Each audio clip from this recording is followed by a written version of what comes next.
अहिंसा को लेकर ब्राह्मण और ब्राह्मणवादी हमेशा यह दुष्प्रचार करते रहते हैं कि बुद्ध की अहिंसा की वजह से भारत देश गुलाम हुआ।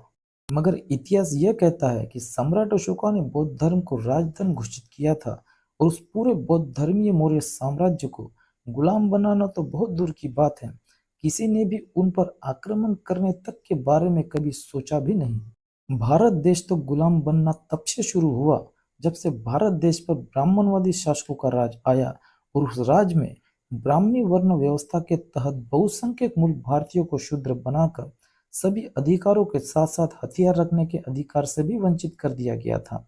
इसलिए भारत देश गुलाम हुआ।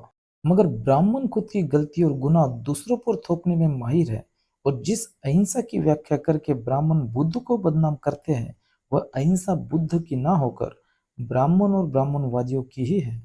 ब्राह्मणवादियों की अहिंसा कहती है कि अगर कोई तुम्हारे एक गाल पर चाटा मारे तो उसके सामने अपना दूसरा गाल भी कर देना चाहिए। और ब्राह्मणों की अहिंसा कहती है कि अगर कोई तुम्हें गुलाम बना रहा हो तो तुम गुलाम बन जाओ, मगर खुद की स्वतंत्रता प्राप्ति के लिए तुम्हें हथियार रखने का अधिकार नहीं है। इन दोनों के विपरीत बुद्ध की अहिंसा कहती है कि जब शांति प्रस्थापित करने के सभी मार्ग विफल हो जाए तो खुद की स्वतंत्रता प्राप्ति के लिए आखिरी हथियार के रूप में हिंसा का प्रयोग जायज है। बुद्ध की अहिंसा का अर्थ यही था और यह अर्थ बुद्ध के मध्य मार्ग के अनुरूप ही है।